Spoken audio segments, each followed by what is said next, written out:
All right, all right. We are live here. Hey, this is Principles of Winning.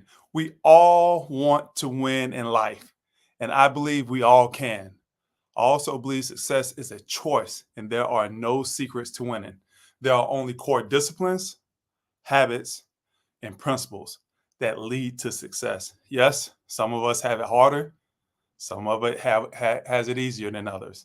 However, it rains on the rich and the poor, the just and the unjust, and the weak and the strong, all alike.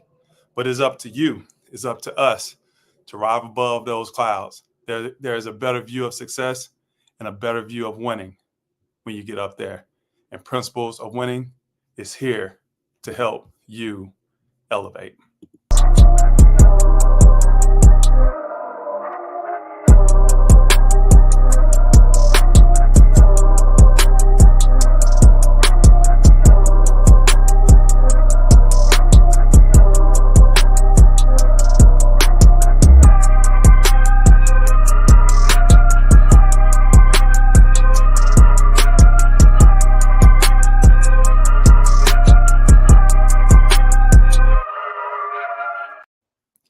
Welcome in. I am Desmond Clark, the host of Principles of Winning, where we interview highly successful entrepreneurs, executives, athletes, politicians, and entertainers to discern their principles and their disciplines that they apply in their personal and professional lives to create the mountains of success that they've experienced.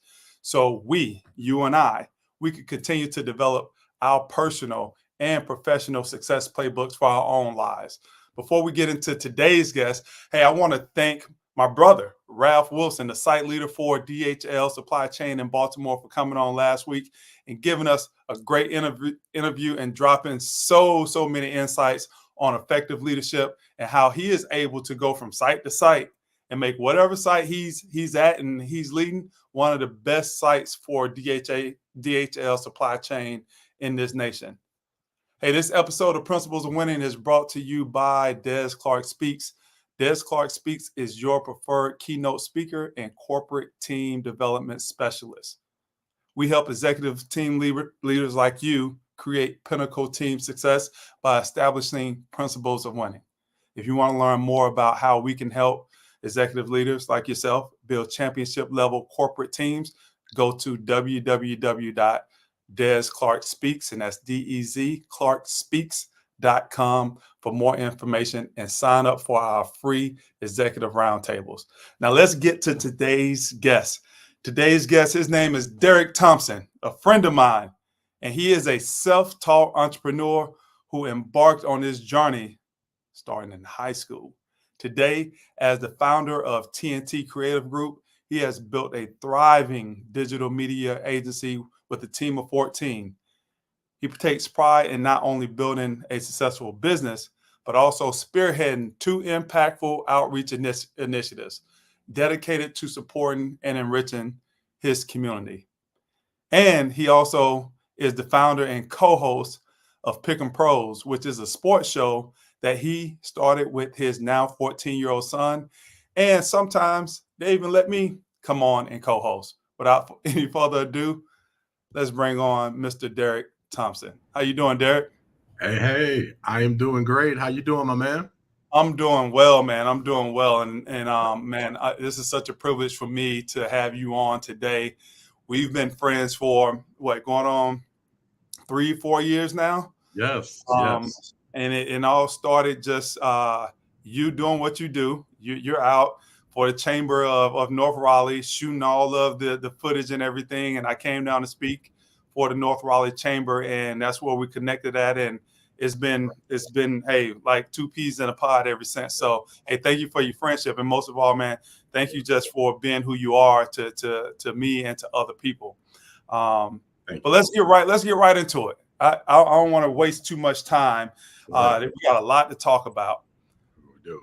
You have some exciting projects that you're working on right now.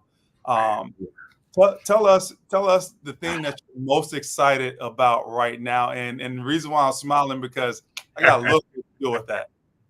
Yes. You definitely do. Well, thanks for having me on. It's a privilege to be here, man. You've been there whenever I've needed you and have been on the Pick 'em Pro show so many times. You are a Pick 'em Pro, and have just every time I've asked you for something, you've exceeded it. So it's a pleasure to be here.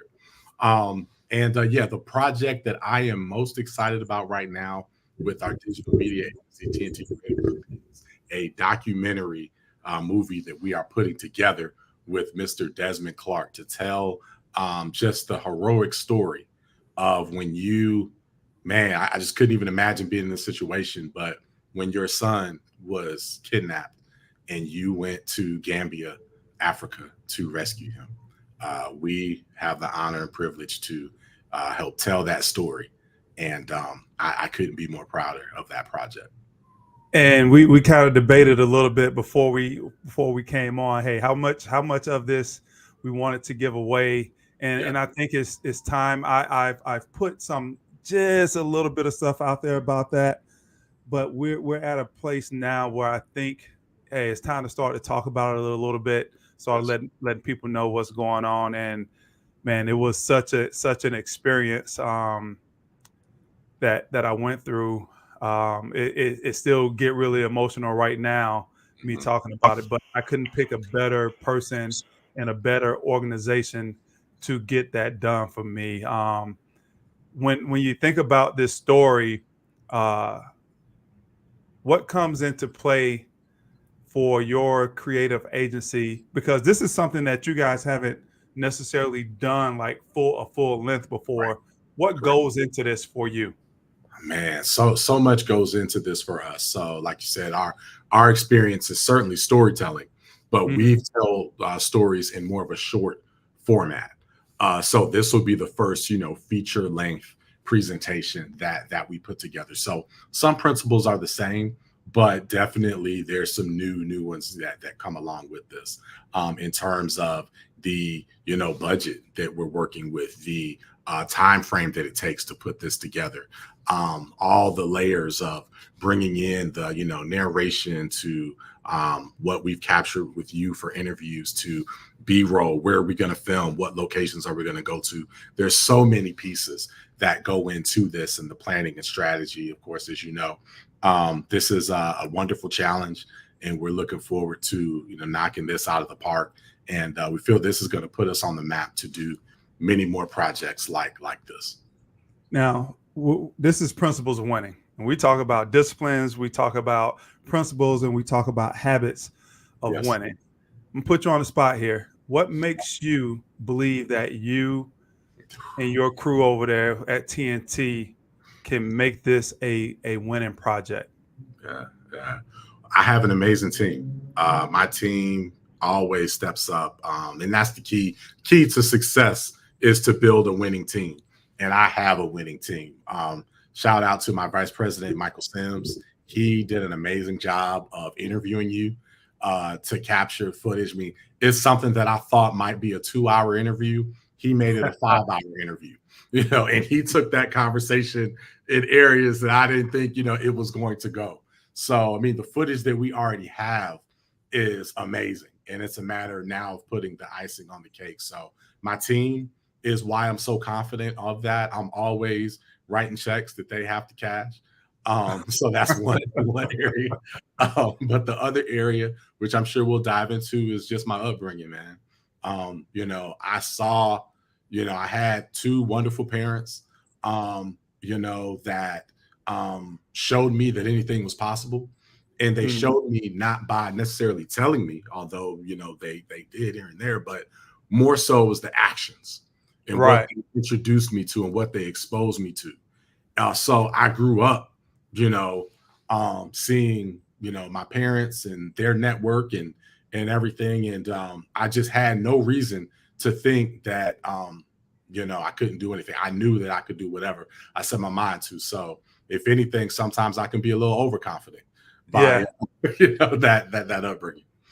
So last week my brother came on, and we were talking about just our experience and what we experienced and how we came and how he set the stage for me and his younger brothers, being the older siblings. And he said that it was something that he took responsibility for, Yes. to set the right path. He was on the wrong path, and then he set the right path because he said he had to do it for his younger brothers.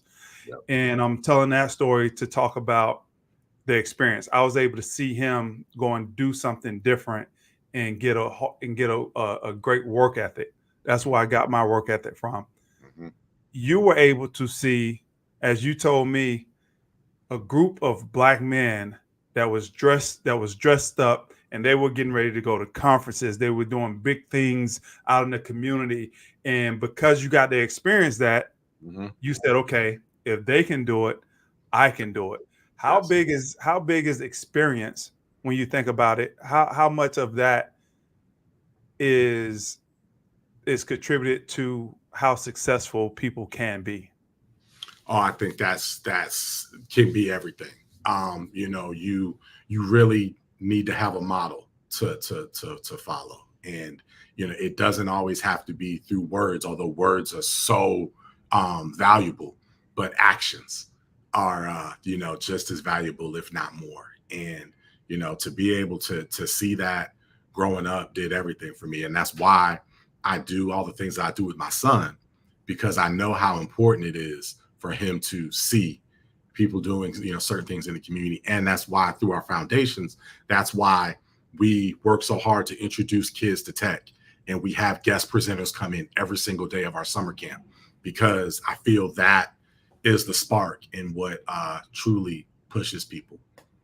Yeah, I'm reading this book, or I've read this book many times, How to Build Skills, and I wish I remember the author. But one of the main keys he has in there is being able to see it, being able to immerse yourself in it, being able to imitate, duplicate the actions, the movements of other people. Like Yes. that's a huge part of it. Just being able to okay, that's how they did that. That's how they got from point A to B. Or in sports, I can see the foot. I can see the foot movement. I can see how they hit the racket, and I see what it's supposed to look like. And if I can see what it looks like, I can build everything else to all those components to get there, because I know what it's supposed to look like.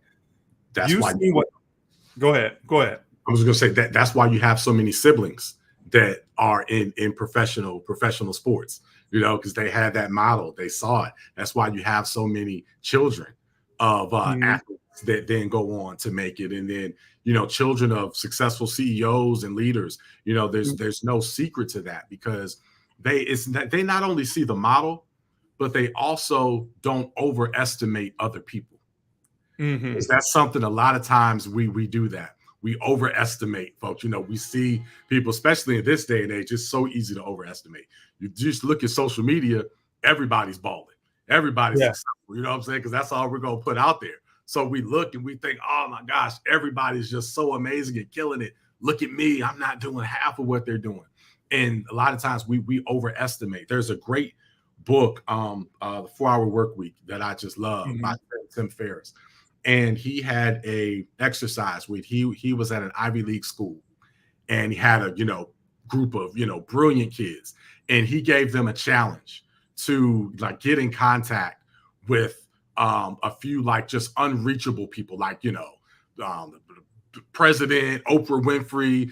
There was this punch list of people get in contact, and and he offered a trip anywhere they wanted to go in the world for anybody that could accomplish this, and exactly 0 people achieved it that first time. Why? Because they overestimate. They're like, man, I'm in this room of Ivy League folks. Somebody else is going to get it. I'm not going to do it. He came back the very next year, told that story to the next group of students. That year, almost everybody did it. Why? Because they knew they didn't overestimate. They knew it was attainable. So right. Because we do that. We look at somebody that's extraordinary, right? Mm-hmm. And we really don't break down what extraordinary mean. Mm-hmm. If you look at those two, it's 2 words put together. You got ordinary and you got extra. Mm-hmm. And the extraordinary people just do the ordinary thing at an extra high level. Yep. And they do it all the time until they become masters at it. That's right. Just ordinary things done at an extra high level, and Yes. they do it all the time till they become masters at it. That's it. You know, a lot of people, and you've heard my story before that I tell, hey, I scored an F at the combine. I wasn't an extraordinary athlete at all. Not to NFL standards. Matter of fact, they say you suck. But Wow. just being able to do those ordinary things and really focus on doing them at a high level is what kind of kept me there. And where I was going with being able to have that experience and to be able to see that experience, although you've seen highly educated people doing very high level things, you took a totally different route. Talk about that. Yes. So I did not graduate college. You know, I was, I guess you could say I was a Kobe and LeBron James. Like to think of myself. Oh God, here we go. we ain't on picking pros right now, bro. I know. We don't talk about picking pros. Oh, but here you go. You was a Kobe and LeBron James. My fault. I'm gonna let the man talk. Yeah, you know, I said, hey, I deserve to be in the league right now. You know, I need to go straight in and start making money. Not a route that I advocate. You know what I mean? We're certainly pushing my son Diego to go to the best college he can and get all the education he can. But for me, I just had a different path. I'm self-taught. I learned all of my technical knowledge through books. And, you know, I felt that, hey, you know, the time that I'm sitting here in class and being taught and have the professor kind of going through the same book that I have, I just go through it myself. So that was a little bit of just, you know, you can say my confidence, arrogance, whatever. But, you know, fortunately, I had the skill to disseminate, you know, information at a quick pace and be able to apply it. And I was able to do that and learn all the technical skills that I needed to then launch the business that I have now. But yeah, I definitely took an unconventional path, and you know, still was able to make, because there's so many ways, there's so many paths. There's not one clear path, and my path is definitely a lot different. So. Yeah. So there's two things I want to ask, and I'm gonna ask both of them. And if you forget about the second one, I'll come back. But learning through books, what was that process for you? Because a lot of people read a lot of stuff, right? And it's like you'll read all this stuff and you got all these ideas, you'll highlight it, and then you come out on the back end with not a whole lot of progress, right? But it seems like you had to have some type of process, some type of system of, hey, when I read this stuff, here's what I do with it. Talk to me about that. And then I know you told me there was one particular time where they laid out a bunch of books at a job that you had, and you read this one book, and then you was like, I got it. I know what I'm doing for my life. Talk about that, those two things. So changed everything to me. Yeah. So wow, you know, I've never thought about this, but yeah, when I read a book, I'm not cover to cover and then go and try to apply, because I don't know if I retain information quite that well. So I'm bit by bit, you know, I'm chapter by chapter, apply, chapter apply, chapter apply. So that's kind of more of my process of how I read and then apply it. But yes, the story as far as when I was working at a company and they put all the books out. I was working at a company. Initially, it was an e-commerce company. Okay. And this was back in 98 when I started working at this company. It was called dentalpurchasing.com. Okay. And it was a company that wanted to break the mold and have dentists purchase all their products online. At the time, e-commerce was just getting started, but it was more B2C, business to consumer. Businesses didn't buy anything online just yet. And there was a dentist, I think his name was Dr. Cassidy, if I'm not mistaken. I think that's his name, but great man. Gave me a chance to work at his company. And I was there when they went through the whole rebranding. They hired a marketing agency that came in, rebranded the name of the company. They said the name is too long. The colors looks like a Barney looking website. They totally revamped it, called it Net 32. 32 teeth in the mouth. You're ordering online, beautiful name. The logo was really sleek, resembled, you know, the mouth line, and it was just great. And so that had a big impact of just seeing a company come in and totally transform the marketing aspect. Well, anyhow, one day they came in and they put a bunch of books out on the table and said, you know, we want you guys to, and I was one of the first 8 employees of the company, worked in the owner's bonus room at first. And they said, we want you guys to learn more technical skills. You'll be more valuable to yourself and to us. And one of the books on the table was Sam's Teach Yourself HTML in 24 Hours. HTML is the primary language of websites. So I went through that book and I built my first website. And, you know, I was in my apartment a few months later, and I published my first website, and I sat there and said, wow, you know, this is amazing. I just, in my apartment, you know, my pajamas, just, you know, uploaded something that the whole world can see. And I said, okay, this is what I'm going to build my business around. And of course, we then have evolved to add video production and 3D animation and all these things over time. But it started with web development. So that had a huge impact on my life. And you taught yourself all these skills, animation, everything that you just said. So it's interesting. I taught myself graphic design and website development. Okay. However, the 3D, the animation, and the video production, I hired that in. Okay. So I evolved enough to then make the funds to then hire that in. So yes. Okay. Nice.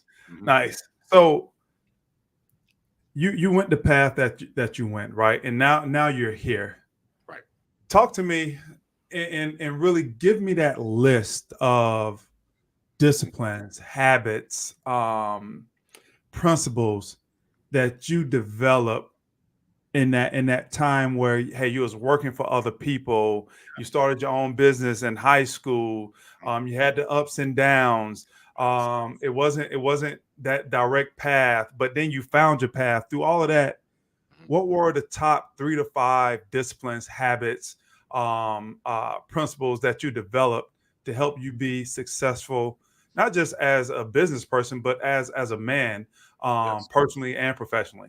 Yes, absolutely. Time management. Time management was so important for me. And to be specific with time management, batching my time. And I'll go. You want me to list them all first, and then give me that list. Okay. So time management, batching my time is one. This, you can call this a discipline, but it's everything to me. Relationships. Relationship management, that we get over half of our business through relationships. So I can't undersell that. Okay. That is important. And communication.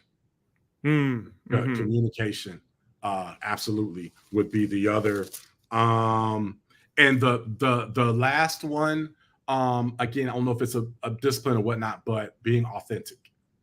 Being authentic is the other key for me. So I'd say those are my top 4.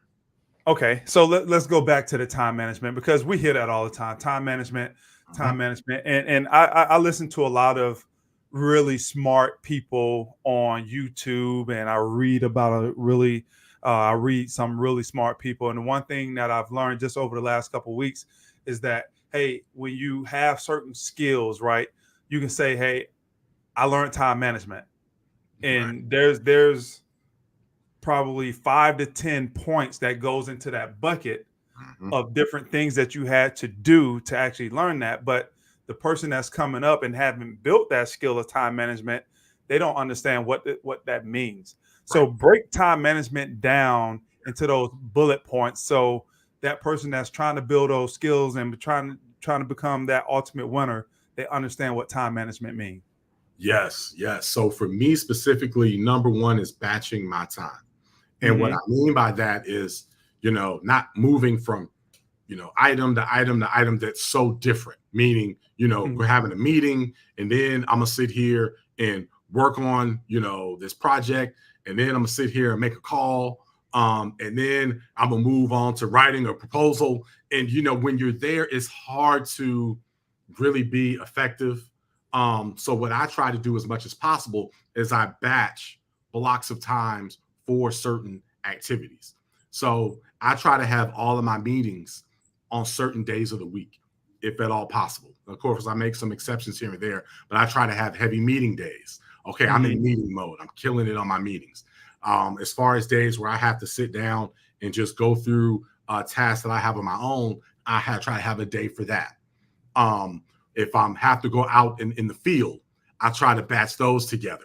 And then that also gives me more time, because if I have to leave the office every single day for 2 or 3 hours, then you're losing a whole lot of time. So batching my time and batching activities, which is another thing that I got from the 4-Hour Workweek from Tim Ferriss, that is has been the biggest key to my time management. And what has that allowed you to do? What's been the gain from learning time management and specifically batching your time? Yeah, so the gain is, one, I'm more effective with everything that I'm doing.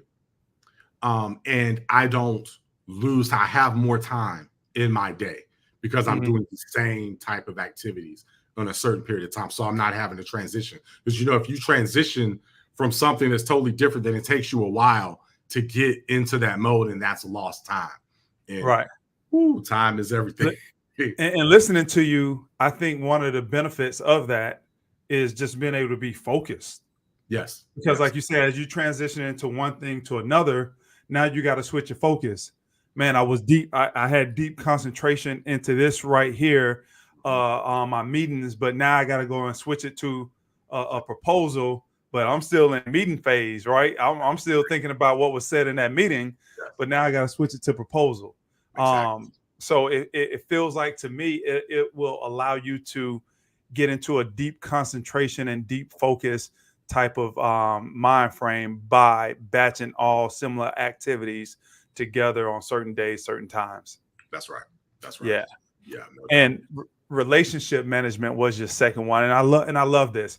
And going back to that same thing that we talked about in business, you always, especially in sales, you always hear people, hey, it's a relationship, but that's all they say. Yeah. But right. How do you do it? That's what people got to understand and be able to teach. So when you say relationship management, how do you practice that? How do you bring that to where it's a benefit for you? Yeah, there's so many keys to that. One is treating everybody the same, and treating them at a high level. So we have those that, will maybe turn it up if they're dealing with somebody that they think is a high level person, you know what I mean? Right. And then all the other times they're low.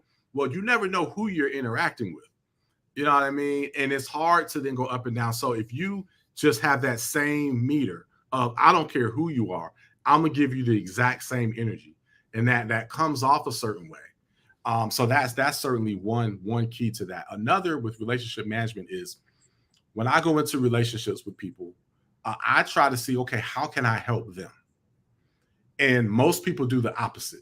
They'll see somebody, ooh, Desmond Clark, okay, 12-year veteran in the NFL, has his, companies and everything. Let me see, you know what? I think Des can introduce me to somebody that can help. A lot of people, they look for what they can get, and whereas I'm opposite.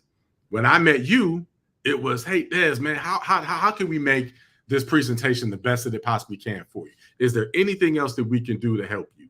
Hey, man, let's hop on Zoom and go over everything one more time. That's my approach, is how can I help you? And then that in turn is going to come back. So that's probably the biggest key. Yeah, and I could sit here, and as you're saying these two things, I've seen it from you. I mean, you developed my Des Clark Speaks website. Yeah. You could have, you got this creative agency group. You could have charged me mountains of money because I know your work is that good. You didn't do that. Yeah. As far as like treating people the same way, I've been out and about with you a few times. There's no different. There's no, hey, I'm gonna smile halfway with this guy and I'm gonna smile big with this guy. I've always seen you just be even with everybody. But I think one of the takeaways from that is not about how you're treating everybody else. It's about who are you as a person. Mm-hmm. Yes. And people gravitate to who you are as a person, right? So yes, you want it. You can't look at it going from inside out, but I look at it as, hey, this is just who you are as a person inside, and now that's just how you move. Yes. The third one, oh, before I get to that, relationship management, I just want to put my 2 cents in. Okay. One of the things that I always talk about, and you talked about, is always look to be valuable, to bring value to the table. And In a yeah. relationship, everybody wants to be looked at as valuable, right? The Mhm. easiest way to do that is to bring value. Yes. Um, That's it. Another key is be judgment free. Just go into it with a blank page. Let people write their own books for you, Mhm. and let them tell you who they are instead of you going in assuming things. Another one is always be encouraging and challenging. Really, always trying to bring the best out of people, but by being a cheerleader and also being somebody that will kick you in the butt and say, "Man, you're better than that." Yeah. All at the same time. Yeah. So when I think about relationship management, those are a few things that I think about. You talked about communication. Communication is a huge one for me when it comes to being able to be successful and put yourself in a winning situation. But why is communication big for you? Man, because it communication directly leads to trust. Mm, I don't feel that people can look at you. You might be trustworthy, but folks won't look at you as trustworthy if you don't communicate. If there's an issue that's coming up and darn well that issue's coming up, and if you don't communicate it, you're looked at as being untrustworthy. hmm Um, there's so many examples of that, but I feel that communication and trust and how you're perceived go hand in hand, and I don't think you can have one without the other. And so you're talking about the communication of expectations. Yes. What about on the communication of delivering messages and how you deliver those messages, the things that you say and the way that you say things? How Yes. important is that? That's extremely important. You can, you and I can have the same message, but if depending on how we deliver it, it can be taken a totally different way. So that's a great point. And also with communication, it's understanding your audience and who you're talking to. If I have a particular message, no matter how I word it, if I have to send that to a particular person, I know, you know what, this needs to be a phone call. Hmm This may not come off the way that I want it to if I send this through email, because tone can be taken a certain way. So Right. a lot of times in business, I'll have a customer, they may email us with an issue, and I come right back with a phone call. hmm you know, to just because that's the best way to communicate that. And then I may follow it back up with an email after that. But Yes. I know how that's going to be perceived. I had this happen just a month ago. We got this company, they owe us about 50 grand, and they are late with the payment. So my factoring company is now withholding my payment. I Mhm. told my agent to go out, hey, that's your customer. I'm gonna let you talk to him, because if I have to talk to him, it's just gonna be about getting the money, and Right, it's not gonna be so much about the relationship. right. So we went back and forth for a couple weeks. They said that they didn't get the invoices. We said that they did get the invoices. Come to find out, it was stuck in their spam, Barracuda or whatever. So they was like, "Oh, we got them on this day." We was like, "No, but we send them on this day. Y'all need to pay us." Back and forth, back and forth, back and forth. Email, right? Yeah, yeah, So yeah. I asked my agent. I was like, "Hey, have you ever talked to these people?" And he said, "No." hmm Yeah. I was like, "I know how to settle this." I emailed the guy and I say, "Hey, I think we have a bunch of misunderstandings that can be settled if we could have a 10 to 15-minute conversation." Yeah. I think that conversation lasts for like 5 to 10 minutes. Yeah. And we were able to understand each other. And we were able to come to the conclusion, yes, okay, I see now. Yes, we did get that mixed up, because one person from their company knew it got stuck in their spam, but the person that had to make the decision on when it was getting paid didn't know that. So I said, hey, can you go back and check with whoever it was? they know that it was there. They can vouch for it. And then you guys will see that we sent you the invoices on such and such date. And if you see that it was sent on such and such date, can you now push that date up to when you guys pay us? Because it's not really our fault that we got stuck in your spam. I was like, is that fair? He said, yes. He said, yes. Yep. Yep. It's logical. He went back, he checked. I got an email like 20 minutes later. It was stuck in the spam. You are correct. We'll make sure that we get you guys paid out half this week, half next week. And he asked me the same question. Is that fair? Fair. Boom. You got to pay it out. Perfect. Yeah. Just by communicating. Yeah. Yeah. You definitely want to be sensitive. Yeah. When it comes to money and chasing people down and all of that. So yeah. Yeah. Yeah. Way. Your fourth one was being authentic. First, before you get into the execution of being authentic, over the course of your business career, how has being authentic benefited you and your company? Wow. You know, it's benefited us to be more successful because I think one of our biggest traits and what people love about us is that they feel comfortable working with us. And if you're not authentic, people feel that. They can sense it. They can smell it. And another, also, most of our customers, they're with us for a long time. They don't leave. And there's plenty of other options. There's plenty of people that do what we do. So there's a ton of choices, especially right here where we are in the Raleigh-Durham area of North Carolina. But by being authentic and having that relationship, we keep most of our clients and our contracts. So that authenticity has allowed us to stay in business for as long as we have, and allows us to do better each and every year. And that's the main thing that we look at as we constantly evolve, as we look at what we're going to offer year to year. Do we need to change? What do we need to tweak? We're looking at our authenticity and what matches us. There's certain services that we won't provide because that's just not, it doesn't fit our makeup. Who you are. Yeah. Right. It doesn't fit who we are. Even better example is with Pick'em Pros. With that being, a sports show, you have to be authentic. We can't come on there and try to be something that we're not. It's not going to come off. It's not going to come off right. So just being authentic is the key to a key to life in general. But there's so many people that aren't authentic because they see people that are successful and they're just trying to copy whatever. Be them. And that's not, you can't be somebody else. So how do you be authentic outside of just being yourself? Like what are some of those things that people you would recommend from your experience? Hey, just do this to show your authenticity, if I could spit that out. Man, that's a great question. Man,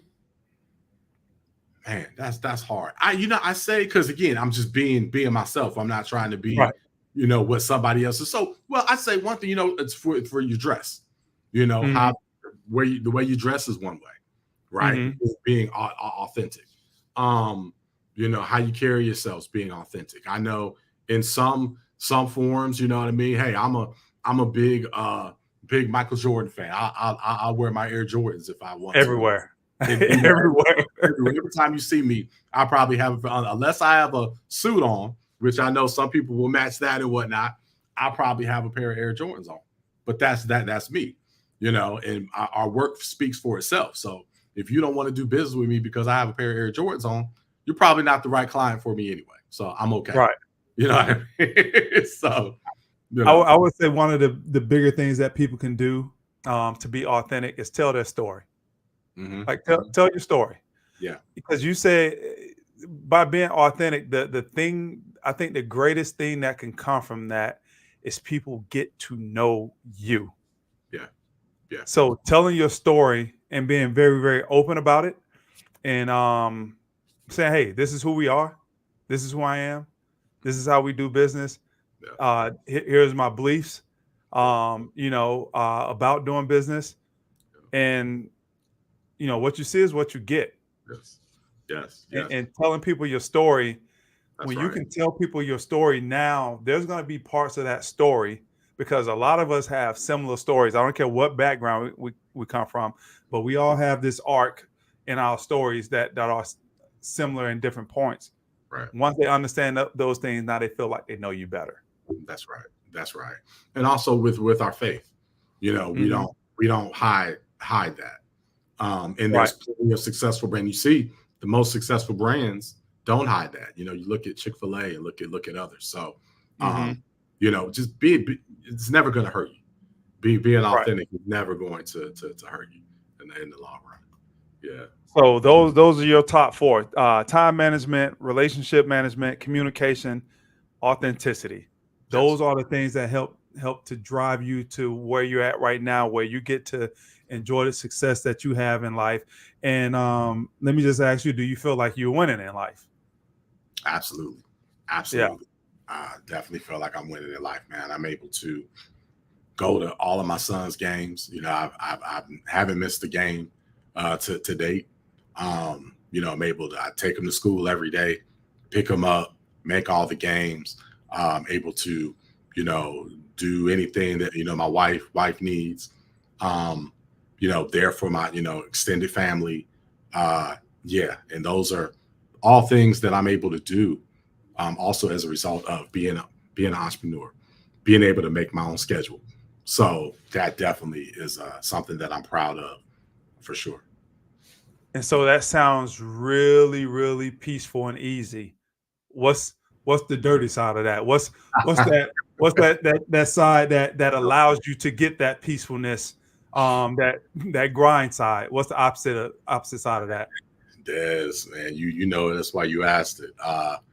Late nights or early mornings, doing whatever it takes. So the luxury of maybe leaving at 2:30 and going to pick up my son or going to a game and all that means okay, that night I need to be working on that proposal, or I need Mhm. to, be reading on something that's within our industry that I need to be knowledgeable about. So yes, definitely. There's so much that's unseen.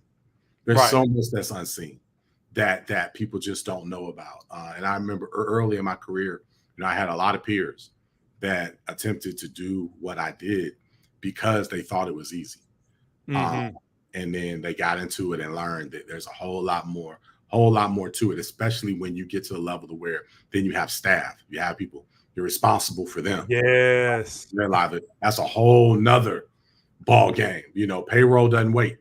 You know what I mean? So, Sometimes, and I'm sure early on you had to wait on payroll. yeah, oh yeah, Yeah, for sure, yeah, for sure. yeah. So you got to pay your people, and you got to wait.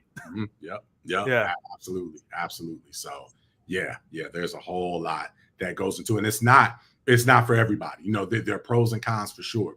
And Mhm. most people that approach me that want to be an entrepreneur, I really try to lay the real out to them and in a way try to talk them out of it to make sure that it's really the right thing for them because it's Mhm. not for everybody. Some people, hey, there's something to be said about knowing that you're getting paid on the 1st and 15th and having your vacation time and all of that. And for most people, that's going to be the best fit, and that's fine. Mhm. But if you have that other chip, just like you might have that crazy chip to go play football, you know what I'm saying? Then that can be your path. Absolutely. Give him that look. Hold on. Let me get real close. Give me a look. Man, you sure you want to do this?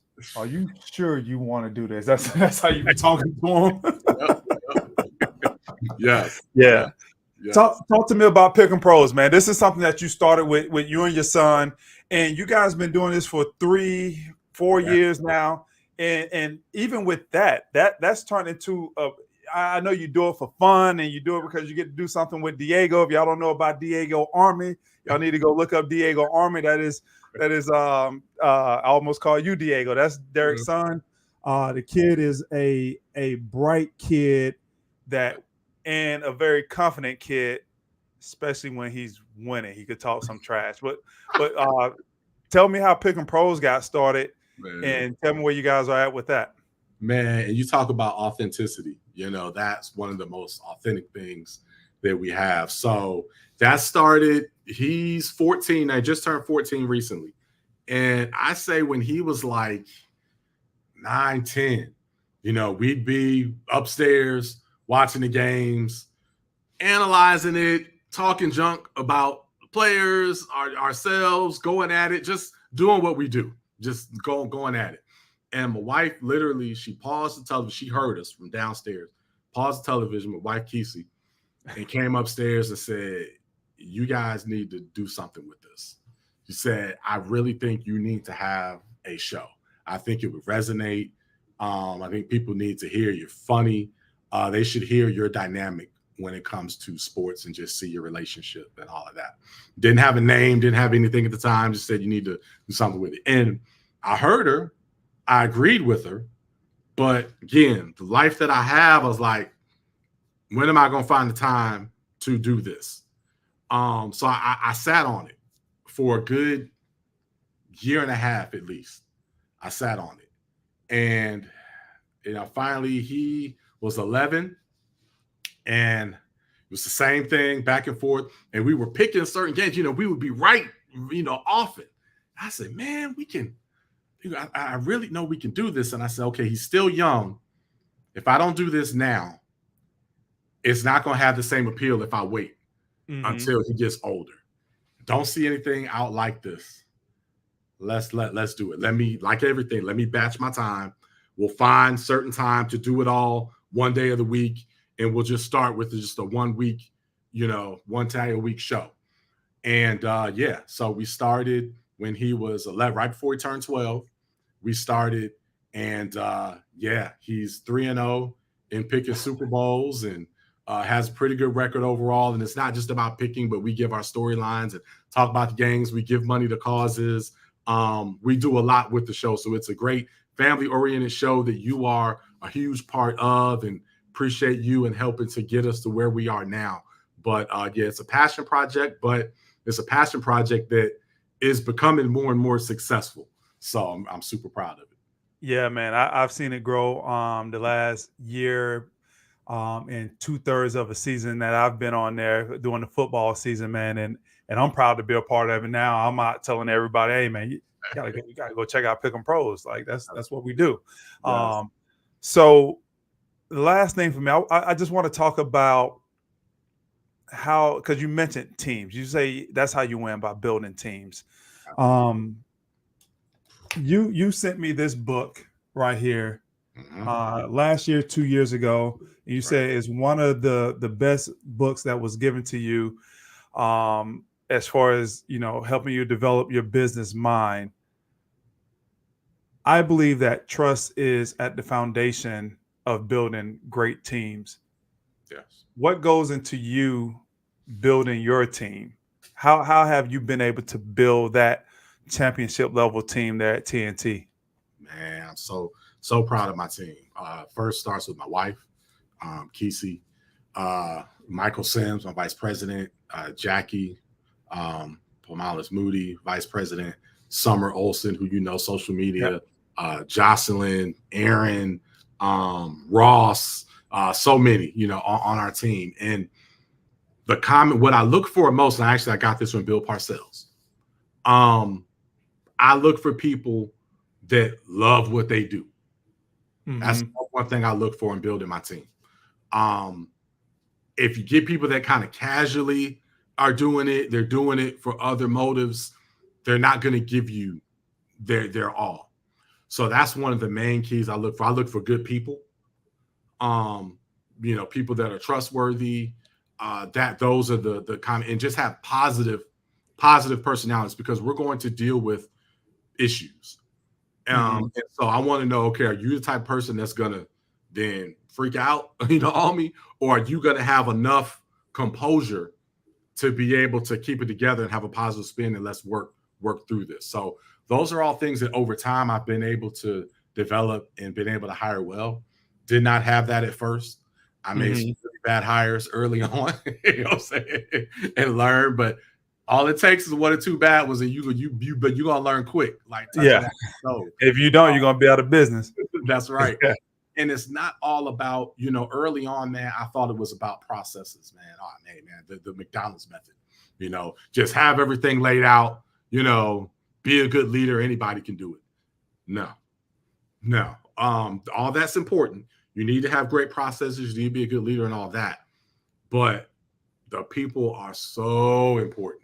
And when you have great people and they're doing their job well, there's nothing like it.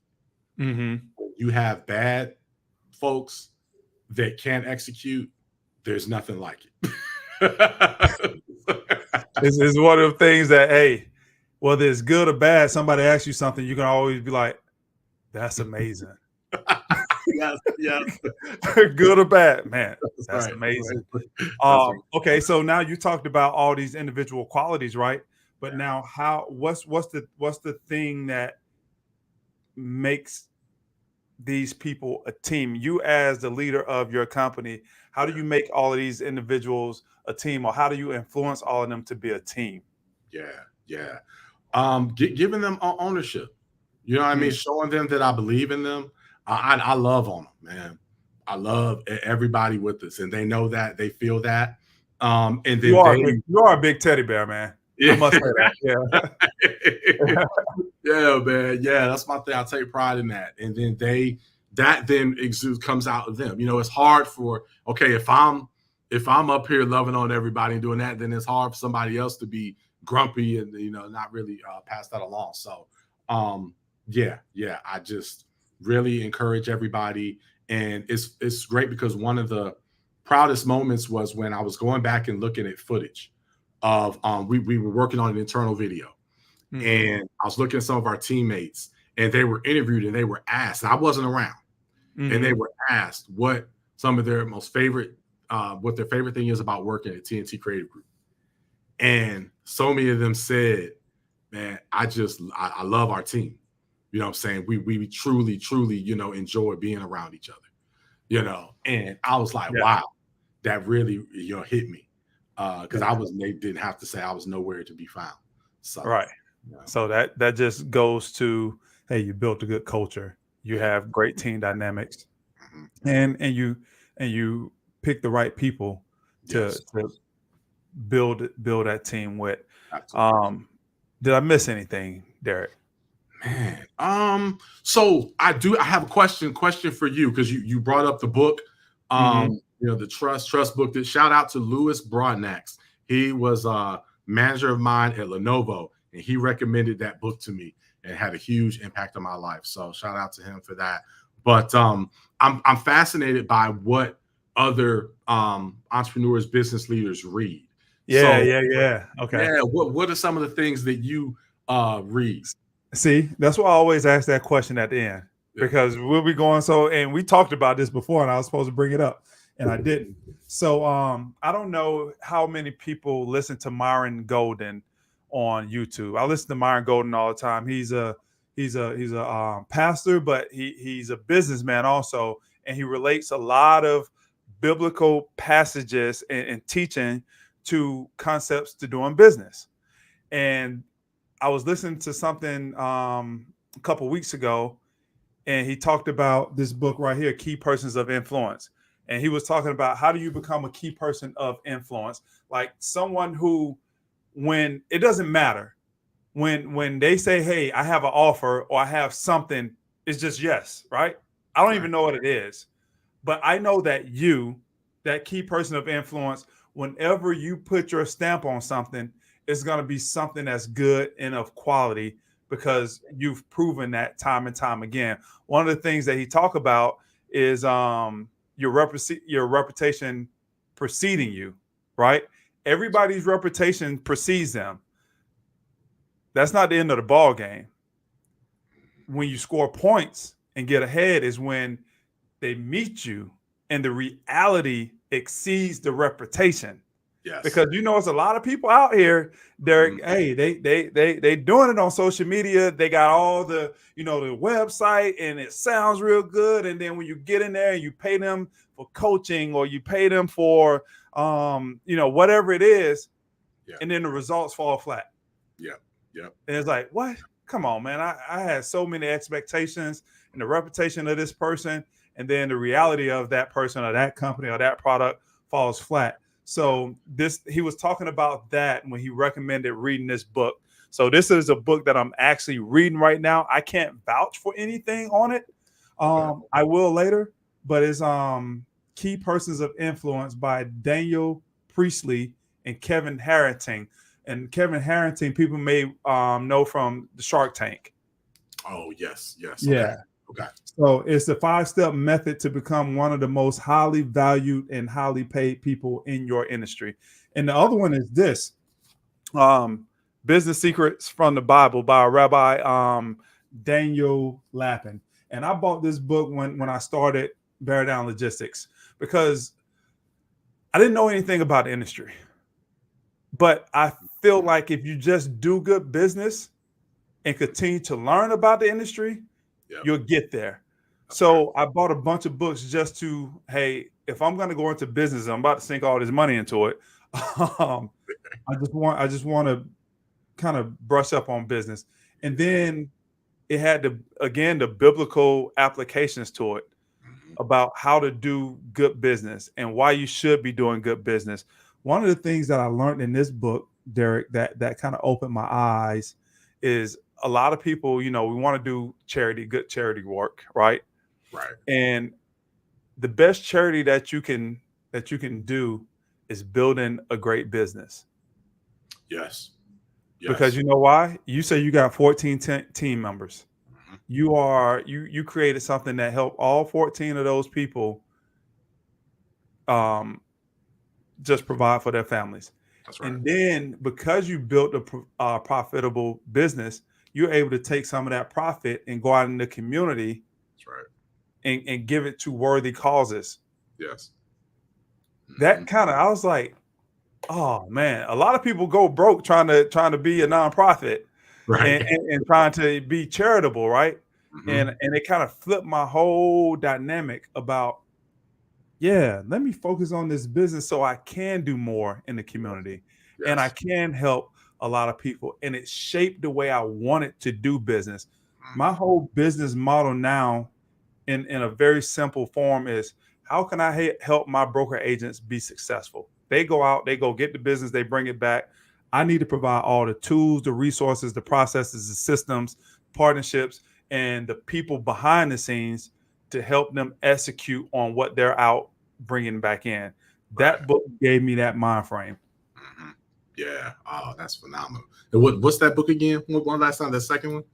Business Secrets from the Bible. And it's by Rabbi Daniel Lapin, Lapin. Okay. All right. Yep. Spiritual Success Strategies for Financial Abundance. Okay. Yeah. And that one helped kind of just formulate and help me decide what type of businessman I wanted to be as far as how I wanted to operate Bear Down Logistics, my why and my how, and what I wanted people to see this business as and see me as. Yes. Okay. Yeah, we'll get both of those. Yeah. Well, like I say, I can only vouch for one. All right. But that's right. But listen, so Myron Golden is one of those key people of influence, right? For me. If he said it, that's it. Yeah. So, and that's the reason I got the book. I didn't even research it. He said it. It came up on the screen when I was over here. You can't see my bike over here. When I was over here on this bike listening to him, he was like, one of the books that you need to read is Key People of Influence. Okay, boom, bought it. Yeah. And it goes to exactly what he said. He became a key person of influence. If he says it, I'm not questioning it. I just go and do it. That's right. Yeah. Anything else, man? Anything else? No, nothing else. And thank you for having me on. This has been great. Just being able to sit here and talk to you about business, about life, and the principles of winning. Absolutely. And this is the principles of winning. Man, y'all come back and check us out every Wednesday. We drop a new episode every Wednesday. Hey, go to all of the different sites. Let's go to YouTube and subscribe there. Let's go and subscribe on the sites for the podcast, which are so many. They will be listed down below. I appreciate you guys tuning in.